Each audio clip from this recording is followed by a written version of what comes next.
वर्ष 2026 की शुरुआत में ही वनाग्नि की घटना में भारत में पिछले वर्षों की तुलना में बेहद चिंताजनक स्थिति है। अगर पिछले वर्षों की तुलना में देखें तो 2026 के पहले 2 महीने में ही 2014 से लेकर अब तक अगर तुलना की जाए, कंपेयर किया जाए, तो 80% की वनाग्नि की घटना में यानी कि फॉरेस्ट फायर की घटना में वृद्धि हुई है। अब ये अगर इसको कंपेयर हम करते हैं वर्ष 2024 में, यानी कि वर्ष 2024 की बात करें तो सबसे अधिक गर्म वर्ष के तौर पर देखा गया, उससे भी ये 50% अधिक है। अब आग की संख्या तो बढ़ ही रही है, साथ साथ उसकी इंटेंसिटी यानी कि उसकी तीव्रता में भी वृद्धि दर्ज की गई है। तो वनाग्नि या फॉरेस्ट फायर या जंगल की आग आखिर क्यों चिंताजनक होती जा रही है ये स्थिति, इसके बारे में आंकड़े क्या कहते हैं, क्या होती है वनाग्नि की घटना, इन सभी पक्षों को जानते हैं आज के इस वीडियो के माध्यम से। दरअसल सबसे पहले बात करते हैं दरअसल हम खबर के बारे में, तो आंकड़ा यही कह रहा है, हाल ही में एक आंकड़ा जारी किया गया है और उसमें विश्लेषण के बाद ये बात बताई गई है कि पिछले दशक में यानी कि 10 सालों में अगर उसका औसत निकाला जाए तो उससे 80% की फॉरेस्ट फायर की घटना में भारत में वृद्धि दर्ज की गई है 2026 के शुरुआती केवल 2 महीनों में। अब ये घटना एक बृहद, हम कह सकते हैं, इस आंकड़े में उछाल की तरफ इशारा कर रही है और 2024 की तुलना में जो कि सबसे गर्म वर्ष के तौर पर देखा गया था उससे भी 50% अधिक गतिविधि इसमें देखी गई है। और साथ साथ इसकी आवृत्ति बढ़ रही है, यानी कि बार बार ऐसी घटनाएं ज्यादा हो रही हैं। साथ साथ इसकी जो इंटेंसिटी है, यानी कि आग, धीमी आग भी होती है, तेज आग भी होती है, तो इंटेंसिटी मतलब इसकी तीव्रता उच्च तीव्रता है और अधिक ऊर्जा उत्सर्जन हो रहा है, यानी कि पर्यावरण में जो क्षति होगी वो भी ज्यादा होगी, इसके जो दुष्परिणाम होंगे। देखिए, सबसे पहले समझते हैं कि वनाग्नि होती क्या है, जंगल की आग होती क्या है। तो देखिए, किसी भी प्राकृतिक वातावरण में, वो जंगल में जंगल भी हो सकता है, वो घास का मैदान हो सकता है, वो झाड़ीदार भूमि हो सकती है, वो टुंड्रा वन हो सकते हैं। अगर ऐसी दिशा में अनियंत्रित यानी अनकंट्रोल्ड तरीके से आग लगती है, अनियोजित दिशा में आग जाती है, यानी कि उस किसी भी दिशा में आग जा सकती है, उस पर किसी तरह का नियंत्रण नहीं है, तो ऐसी दशा को कहते हैं वनाग्नि या वन की आग या फॉरेस्ट फायर या जंगल की आग। इससे होता क्या है? इससे होता यह है कि जो प्राकृतिक ईंधन है, सबसे पहले तो इस संपदा को नुकसान होता है, वो जल जाता है, नष्ट हो जाता है और इसीलिए इसको आपदा की श्रेणी में भी गिना जाता है। भारत में अगर बात करेंगे तो 36% वन क्षेत्र ऐसे हैं जो इसके लिए संवेदनशील माने जाते हैं। सामान्य तौर पर यह घटना मार्च के महीने से इसकी शुरुआत भारत में देखने को मिलती है। वैसे नवंबर से जून तक का समय इसके लिए ये माना जाता है कि ये घटना हो सकती है, लेकिन सामान्य रूप से कब शुरुआत होती है? तो फरवरी लास्ट से मार्च के महीने से इसकी शुरुआत होती है और जैसे जैसे गर्मी बढ़ती है इसकी प्रवृत्ति आवृत्ति बढ़ती जाती है। तो वनाग्नि बेसिकली अगर भारत में देखें तो जो आपको बताया गया 36% वन क्षेत्र क्या है इसके लिए संवेदनशील है।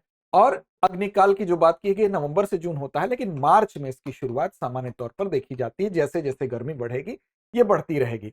तो एक प्रकार से क्या होता है? तो अनियंत्रित दहन होता है, अनकंट्रोल्ड स्थिति होती है, इसीलिए इसको आपदा भी कहा जाता है। अब इसकी श्रेणी की बात करें तो ये 3 तरीके का होता है, यानी कि एक तो होगा जो जमीनी स्तर पर सिर्फ आग लगेगी, एक होगा जो सतही स्तर पर होगी और एक होगा जो उससे भी ऊपर, यानी कि हम उसको क्राउन स्टेज कहते हैं, क्राउन फायर कहते हैं। तो जमीनी आग अगर बात करें तो ये बेसिकली ह्यूमस और पीट में ये आग लगती है और ये धीरे धीरे फैलती है और इसमें धुआं बहुत कम होता है। इसका इससे खतरा भी हम कह सकते हैं कि उतना नहीं होता है। दूसरी होती है सतही आग। सतही आग क्या होगा?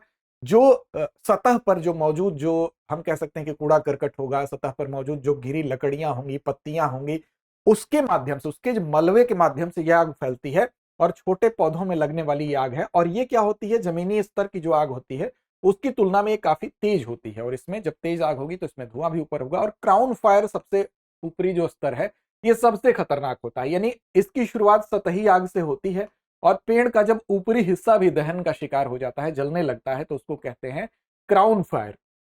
तो वनाग्नि की घटना अगर हम बात करें तो बेसिकली जो मध्य स्तर इसका आप देख रहे हैं, वहां से सतही स्तर से लेकर और क्राउन फायर की स्थिति तो बहुत ज्यादा खतरनाक हो गई। जब वहां तक पहुंचती है तो ये पूरे जंगल में बहुत तेजी से आग फैलने लगती है, अनकंट्रोल्ड सिचुएशन होती है और इससे पशु पक्षी भी, उनको भी नुकसान होता है और इसका विस्तार तेजी से होने लगता है। अब बेसिकली अगर बात करें तो ऊर्जा पर्यावरण और जल परिषद ने कहा कि 62% से ज्यादा राज्य ऐसे हैं भारत के जहां पर तीव्र फॉरेस्ट फायर के लिए वो बेहद संवेदनशील है। इसके अलावा भारतीय वन सर्वेक्षण भी कहता है कि 10.66% से अधिक ऐसे वन हैं जहां पर बहुत अधिक वहां पर संवेदनशीलता है इनको लेकर। इसके अलावा 54.40% ऐसे हैं जहां पर ये कभी कभार घटना देखने को मिलती है, वनाग्नि की घटना। 7.49% कहते हैं जहां से मध्यम रूप से बार बार वनाग्नि की घटना देखने को मिलती है, और 2.40% ऐसा आंकड़ा है जहां पर हाई लेवल की जो वनाग्नि की घटना है वो देखने को मिलती है। अब इसमें बेसिकली अगर हम बात करें तो कौन कौन से राज्य प्रभावित हैं, तो आंध्र प्रदेश आपका है, असम है, छत्तीसगढ़ है, ओडिशा है, इसके अलावा आपका मध्य प्रदेश भी है, क्योंकि मध्य प्रदेश में वन काफी मात्रा में है, मिजोरम है, प्रतिशत के लिहाज से आप देखेंगे तो मिजोरम में भी वनों की संख्या ज्यादा है, इसके अलावा नागालैंड और उत्तराखंड में भी आपको देखने को मिलेंगे। अब ये सब जो क्षेत्र जो नाम अभी लिए गए ये क्या है, ये अत्यधिक प्रवण है वनाग्नि को लेकर, यानी कि वनाग्नि की घटनाएं यहां पर ज्यादा उसके लिए अनुकूल माहौल होता है। जाहिर सी बात है जहां पर वन ज्यादा होंगे वो वनाग्नि के लिए अनुकूल होगा। और कितने प्रतिशत क्षेत्र ऐसे हैं वनों के जहां पर वनाग्नि की घटना लगभग न के बराबर है, वो सुरक्षित है, तो 35.71% ऐसे वन है जहां पर यह घटना नहीं होती है। अब वर्तमान में जो आंकड़ा जारी किया गया, आप वनाग्नि को समझ गए, इसके स्तरों को समझ गए, उस आंकड़े पर भी नजर डालें कि आखिर क्यों कहा गया कि इसकी इंटेंसिटी भी बढ़ी है और क्यों कहा गया कि इसकी जो प्रतिशत जो है वो भी शुरुआती 2 महीनों में ही बढ़ा है। दरअसल आंकड़ा जो है वो नासा फर्म्स फर्म्स यानी कि फायर जो इंफॉर्मेशन, इसका फुल फॉर्म होता है फर्म्स का FIRMS, याद रखिएगा FIRMS,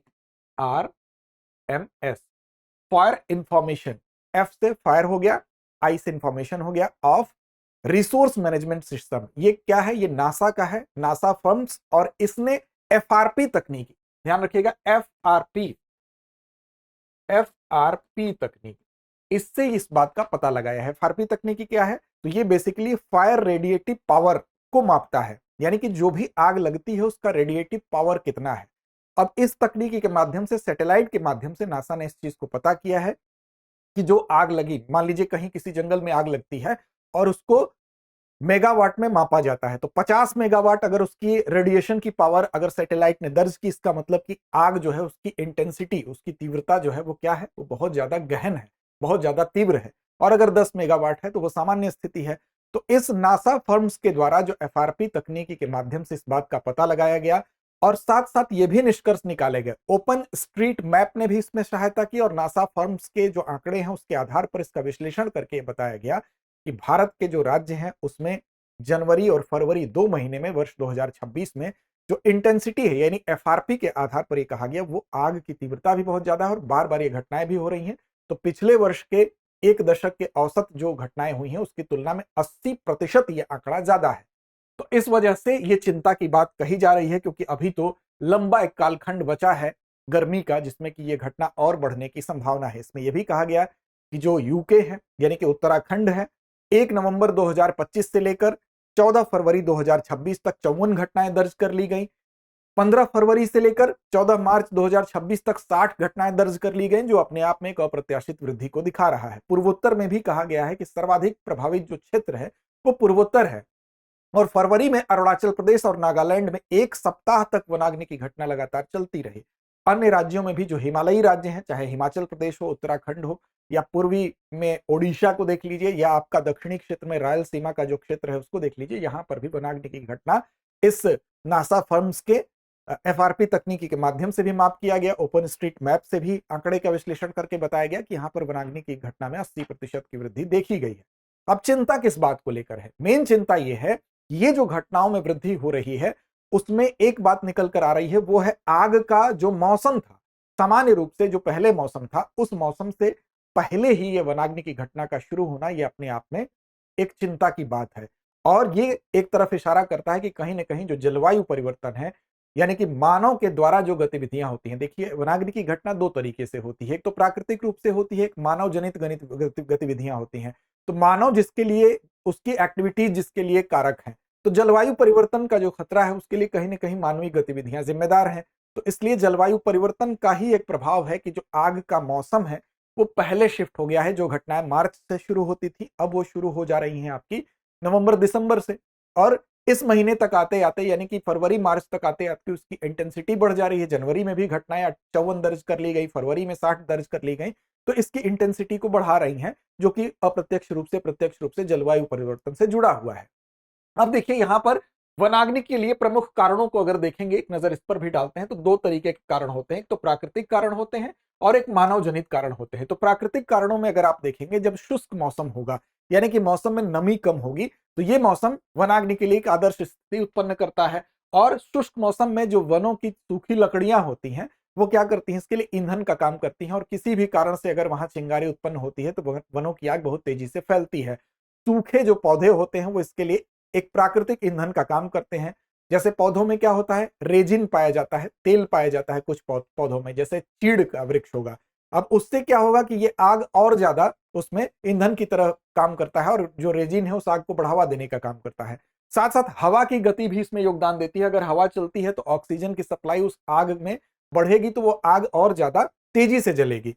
इसके अलावा कई बार ऐसा होता है कि जो घने जैसे बांस के जंगल है मान लीजिए, वहां पर जो चट्टानों से लुढ़कते हुए पत्थर होते हैं उनसे चिंगारी उत्पन्न होती है, तो उससे भी उसमें बांस का में जो घर्षण के परिणाम स्वरूप चिंगारी उत्पन्न होती है, और सूखे अगर बांस है, सूखी वहां पर पत्तियां, तो उसमें आग लग सकती है और वो भी कारण बनती है। इसके अलावा बिजली का गिरना भी बनता है कई बार, ज्वालामुखी के लावे से भी आग 1 किलोमीटर के दायरे तक ये कवर करता है, तो वहां तक आग फैलने का खतरा होता है। तो ये सारे प्राकृतिक कारण हैं, यानी कि प्राकृतिक घर्षण और बिजली हो गई, चाहे जलवायु परिवर्तन हो गया, ये सब प्राकृतिक कारण है। लेकिन मानव भी इसके लिए जिम्मेदार है। मानव जनित कारणों की अगर बात करें तो बिना निगरानी के अगर आप ऐसे क्षेत्रों में अलाव जला रहे हैं तो वो अलाव खतरा बन सकता है वनाग्नि के लिए।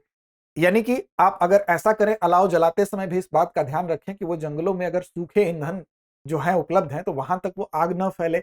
आप चारों तरफ, कई बार क्या होता है कि घास को जलाते हैं, खेत को जलाते हैं, जिसमें कि आप देखते हैं झूम कृषि जैसे होती है। झूम कृषि के लिए जब जंगलों को साफ करके उसको खेती योग्य भूमि बनाते हैं तो उसके चारों तरफ ऐसा जोन बनाया जाता है जिससे कि आग उस क्षेत्र से ज्यादा न फैले। यानी चारों तरफ एक विशेष क्षेत्र को साफ कर दिया जाता है, वहां पर किसी भी प्रकार की सूखी ईंधन की सामग्री नहीं होती है। जैसे मान लीजिए इस क्षेत्र में आपने जंगल साफ किया तो ये वाला इसके चारों ओर का जो क्षेत्र होगा, यहाँ किसी भी तरह का ईंधन जलने वाला पदार्थ नहीं होगा। तो इससे क्या होगा, आग अगर लगेगी भी तो इस एरिया तक ही आग सीमित रहेगी। तो इस तरीके की तकनीक को इस्तेमाल करना चाहिए। इसके अलावा अगर आप देखें, झूम खेती के अलावा अलावों का लापरवाही से प्रयोग, कई बार जंगलों में घूमते वक्त पर्यटक क्या करते हैं कि वहां पर सिगरेट वगैरह या कोई भी आग की ऐसी चीज लापरवाही से कहीं भी फेंक देना, उससे भी जंगल की आग फैल सकती है। तो मानवीय लापरवाही में सिगरेट के अनियंत्रित टुकड़े हो गए, अनियंत्रित अलाव हो गया, मलबा जलाना हो गया, इससे भी फैलती है। कृषि और सुरक्षा गतिविधि, अगर झूम खेती करते हैं तो जंगली जानवरों को कई बार भगाने के लिए भी आग लगाई जाती है और वो भी वनाग्नि का कारण बनती है। जानबूझकर जो आग लगाई जाती है कुछ मामलों में, जैसे मानवीय हस्तक्षेप के कारण जानबूझकर आपने आग लगा दी सर्दी से अपने बचने के लिए या खाना पकाने के लिए, तो वो आग भी कई बार वनाग्नि का कारण बनती है। लेकिन यहां पर बात की जा रही है कि इस वनाग्नि की जो घटना है उसके मौसम का पहले शिफ्ट होना, उसके लिए कहीं ना कहीं अप्रत्यक्ष रूप से जो वृक्षों की लगातार कटाई हो रही है, जिससे टोटल अगर हम बात करें तो पृथ्वी का तापमान बढ़ रहा है, तो वो दीर्घकालिक रूप से देखें, अप्रत्यक्ष रूप से देखें, तो इसका जो मौसम पहले शिफ्ट हुआ है वो एक बड़ा कारण है। और बड़े कारण के तौर पर आप जलवायु परिवर्तन को यहां मेंशन कर सकते हैं। चलिए अब आगे बढ़ते हैं और चलते हैं आपके लिए एक महत्वपूर्ण सूचना की तरफ। ये सूचना आपके लिए है, अगर आप यूपीएससी की तैयारी करना चाहते हैं, आपके पास समय कम है लेकिन आप चाहते हैं कि एक बेहतर तैयारी हो सके, तो उसके लिए हमारे इस कोर्स से आप जुड़ सकते हैं, जिसका नाम है GS studio foundation live online course. ये कोर्स आपको क्यों लेना चाहिए, तो इस कोर्स के माध्यम से आपके यूपीएससी की, जीएस की, प्री और मेंस दोनों की तैयारी होती है संपूर्ण रूप से। इस कोर्स में आपको 2 साल के करंट अफेयर्स का कवरेज भी मिलता है वीडियोस के माध्यम से, इसके अलावा प्रिंटेड मटेरियल के माध्यम से। साथ साथ आपको इसमें क्लास टेस्ट जो होते हैं ऑनलाइन माध्यम में 18 क्लास टेस्ट भी मिलते हैं। इसके साथ आपको तमाम ऐसी और सुविधाएं भी मिलती हैं जो कि आपको सिलेबस के हिसाब से बिल्कुल डिजाइंड है। इसमें आपको इस कोर्स को लेना क्यों चाहिए, तो लेने का कारण सबसे पहला यह है कि 14 महीने में यह कोर्स आपको आपके सिलेबस को कवर कर लेता है। दूसरी बात यह है कि इस कोर्स के माध्यम की कोई दिक्कत नहीं है, हिंदी में भी उपलब्ध है, इंग्लिश में भी उपलब्ध है और इंग्लिश में भी उपलब्ध है। तो इसमें तीनों माध्यम में उपलब्धता है। साथ साथ इस कोर्स की कीमत की भी बात कर लें तो 34,999 रुपए में ये कोर्स उपलब्ध है। लेकिन इसमें भी आपको छूट मिल जाती है अगर आप अमिताभ कूपन कोड को इस्तेमाल करते हैं। इस कूपन कोड को कैसे इस्तेमाल करना है, तो आपको डाउनलोड करना है दृष्टि लर्निंग ऐप, और दृष्टि लर्निंग ऐप को डाउनलोड करके सबसे पहले इस कोर्स के बारे में आप इसके फीचर्स पढ़ लीजिए। अगर आपकी संतुष्टि है तो आप जाइए बाई के ऑप्शन पर और वहां पर आपको कूपन कोड अप्लाई करने के लिए आएगा। इन फ्यूचर अगर आप आते हैं ऑफलाइन बैच में एडमिशन लेने तो यहाँ पर दी गई फीस पूरी तरह से एडजस्ट हो जाती है, तो एक तरह से दोहरा लाभ आपको होता है। अब चलिए चलते हैं आज के अभ्यास प्रश्न की तरफ। उससे पहले अगर चैनल को सब्सक्राइब नहीं किया तो कर लीजिए ताकि हमारे परिवार से आप जुड़ जाइए, सारे अपडेट्स आप तक पहुंचते रहे। देखिए 2026 में वनाग्नि की गतिविधि 2024 जो रिकॉर्ड सबसे गर्म वर्ष था उसकी तुलना में कितनी अधिक रही। विकल्प आपके सामने है 20%, 30%, 50% या 70%। तो इस प्रश्न का जवाब कमेंट बॉक्स में दीजिए। साथ साथ टेलीग्राम चैनल पर हमको फॉलो नहीं किया तो कर लीजिए, दृष्टि आईएएस यूट्यूब नाम से हम वहां भी उपलब्ध हैं। तो लड़ते रहिए, अपने लक्ष्य की ओर बढ़ते रहिए। अब एग्जाम की तैयारी को और बेहतर करने के लिए हमारे चैनल को लाइक, शेयर और सब्सक्राइब करना ना भूलें।